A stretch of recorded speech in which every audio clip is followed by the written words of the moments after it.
নমস্কাৰ বন্ধু বান্ধৱীসকল আপোনালোকে চাই আছে চৰণীয়া চাৰ্ট এণ্ড এডুকেয়াৰ চেনেল। আজিৰ এই ভিডিঅ'ত মই আলোচনা কৰিবলৈ লৈছোঁ অসম টেটৰ LP লেভেলৰ অসমীয়া বিষয়ৰ সিলেবাছ অনুসৰি হেম বৰুৱাৰ জীৱনৰ ওপৰত। গতিকে আহক দেৰি নকৰি আমি হেম বৰুৱাৰ জীৱনৰ ওপৰত এক আলোকপাত কৰোঁ। এই আলোচনাৰ আৰম্ভণিতে আমি পাম হেম বৰুৱাৰ জন্ম আৰু বংশ পৰিচয়।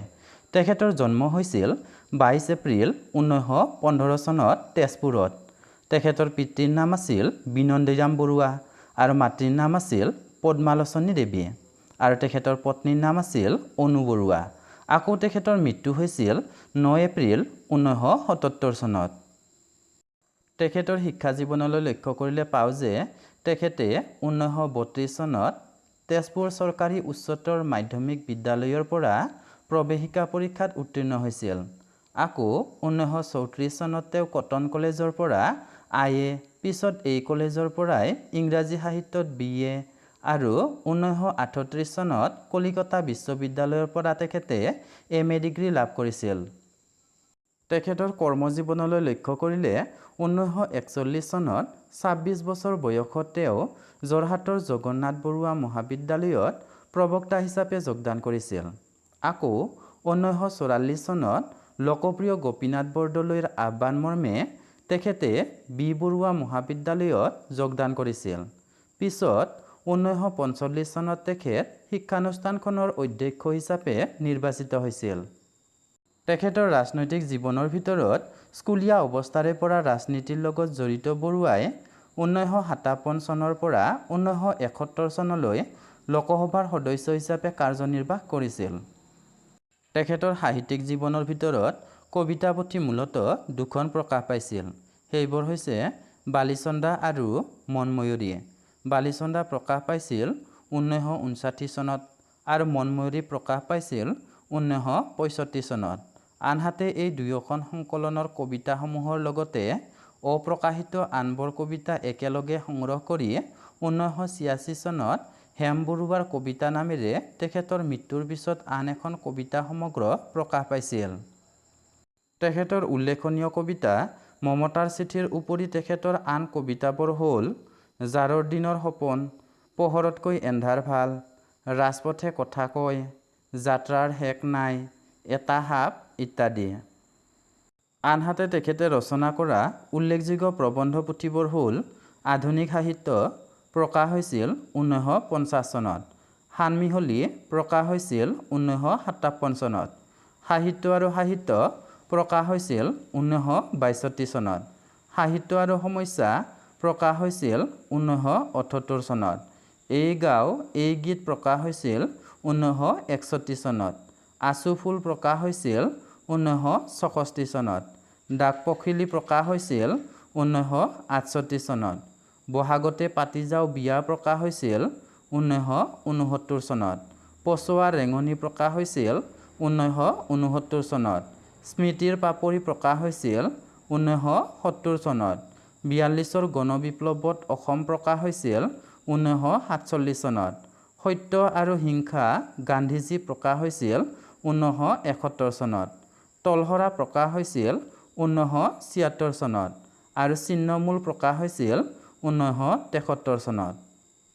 আনহাতে তেখেতে ৰচনা কৰা ভ্ৰমণ কাহিনীবোৰ হ'ল সাগৰ দেখিছা প্ৰকাশ হৈছিল 1954 চনত, ৰঙা কৰবীৰ ফুল প্ৰকাশ হৈছিল 1959 চনত, ইজৰাইল প্ৰকাশ হৈছিল 1965 চনত আৰু মেকং নৈ দেখিলো প্ৰকাশ হৈছিল 1967 চনত।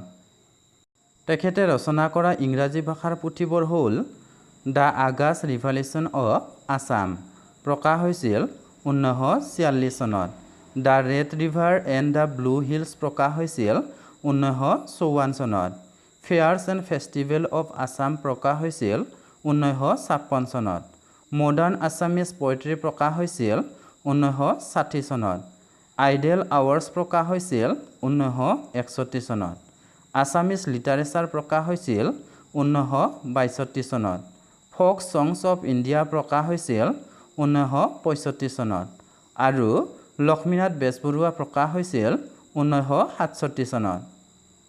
তেখেতে ৰচনা কৰা অনুবাদমূলক কাহিনী পুথিবোৰ হৈছে কন্নংকি, কিউপিড আৰু চাইকি।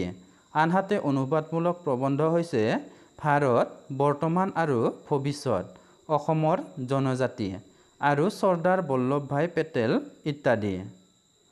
আনহাতে তেখেতৰ অন্যান্য দিশবোৰ হ'ল হেম বৰুৱাই পছোৱা নামৰ এখন আলোচনী আৰু আছাম এক্সপ্ৰেছ নামৰ ইংৰাজী কাকতখনৰ কিছুদিনৰ বাবে সম্পাদক হৈছিল। তেখেতে জয়ন্তী, পছোৱা, আবাহন আৰু ৰামধেনু আদি সাহিত্য পত্ৰিকাত সাহিত্য চৰ্চা কৰিছিল। তেখেতৰ জীৱনৰ এই বিভিন্ন দিশবোৰ আলোচনা অন্তত আহক আমি তেখেতৰ জীৱনৰ ওপৰত যুগুত কৰা কেইটামান MCQৰ উত্তৰ জানি লওঁ। 1 নম্বৰ, বান্দৰ কবিতাটো তলত উল্লেখ কৰা কোনজন কবিৰ? এই প্ৰশ্নটোৰ উত্তৰ হ'ব অপশ্যন ক হেম বৰুৱাৰ আৰু ই প্ৰকাশ পাইছিল 1940 চনত আবাহনৰ পাতত। প্ৰশ্ন নম্বৰ 2, তলত উল্লেখ কৰা হেম বৰুৱাৰ কোনটো কবিতাক অসমীয়া ভাষাৰ শ্ৰেষ্ঠ ক্লাছিক কবিতা বুলি কোৱা হয়? এই প্ৰশ্নটোৰ উত্তৰ হ'ব অপশ্যন গ মমতাৰ চিঠি। এইটো হেম বৰুৱাৰ শ্ৰেষ্ঠ তথা জনপ্ৰিয় কবিতা। কবিতাটো বৰুৱাৰ বালিচন্দা কবিতা পুথিৰ অন্তৰ্গত। প্ৰশ্ন নম্বৰ 3, হেম বৰুৱা অসম সাহিত্য সভাৰ কোনখন অধিৱেশনৰ সভাপতি হিচাপে নিৰ্বাচিত হৈছিল? এই প্ৰশ্নটোৰ উত্তৰ হ'ব অপশ্যন ঘ ধুবুৰী অধিৱেশনৰ আৰু এই অধিৱেশনখন হৈছিল 1972 চনত। প্ৰশ্ন নম্বৰ 4, তলৰ কোনজন ব্যক্তিয়ে হেম বৰুৱাক জনতাৰ কবি বুলি কৈছিল? এই প্ৰশ্নটোৰ উত্তৰ হ'ব অপশ্যন গ মহেন্দ্ৰ বৰা। প্ৰশ্ন নম্বৰ 5, তলত উল্লেখ কৰা কোনজন ব্যক্তিক আধুনিক অসমীয়া কাব্যৰীতিৰ প্ৰৱৰ্তক বুলি কোৱা হয়? এই প্ৰশ্নটোৰ উত্তৰ হ'ব অপশ্যন ক হেম বৰুৱাক। প্ৰশ্ন নম্বৰ 6, হেম বৰুৱাৰ প্ৰথমখন ৰচনাৰ নাম কি আছিল? এই প্ৰশ্নটোৰ উত্তৰ হ'ব অপশ্যন ক idealism and romance in modern drama. প্ৰশ্ন নম্বৰ 7, হেম বৰুৱাৰ প্ৰকৃত নাম কি আছিল? এই প্ৰশ্নটোৰ উত্তৰ হ'ব অপশ্যন খ হেমকান্ত শৰ্মা বৰুৱা। প্ৰশ্ন নম্বৰ 8, তলৰ কোনজন ব্যক্তি অসম গৌৰৱ উপাধিৰে বিভূষিত? এই প্ৰশ্নটোৰ উত্তৰ হ'ব অপশ্যন ক হেম বৰুৱা। এইবাৰ আহিছোঁ আজিৰ এই শিতানৰ অন্তিম প্ৰশ্নটোলৈ, যিটোৰ উত্তৰ আপোনালোকে মোৰ কমেণ্ট বক্সত আগবঢ়াব বুলি আশা কৰিলোঁ। প্ৰশ্ন নম্বৰ 9, হেম বৰুৱাৰ প্ৰথম চুটি গল্পটোৰ নাম কি? অপশ্যন ক সেউতী, অপশ্যন খ ভদৰী, অপশ্যন গ হিয়াৰ মিলন, অপশ্যন ঘ বান্দৰ।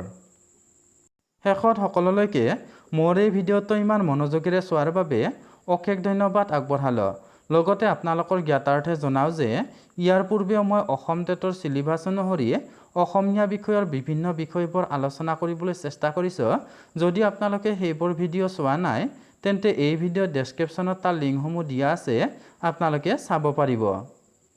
লগতে আপোনালোকৰ মই যুগুত কৰা এই বিভিন্ন তথ্যবোৰ যদি ভাল লাগিছে তেন্তে ভিডিঅ'টো লাইক কৰিব, কমেণ্ট কৰিব, শ্বেয়াৰ কৰিব আৰু আপুনি যদি প্ৰথমবাৰৰ বাবে মোৰ চেনেললৈ আহিছে তেন্তে চেনেলটো ছাবস্ক্ৰাইব কৰি ল'ব আৰু মোৰ বিভিন্ন ভিডিঅ'ৰ ন'টিফিকেশ্যন পাই থাকিবলৈ বেল আইকনটো দবাই ল'ব।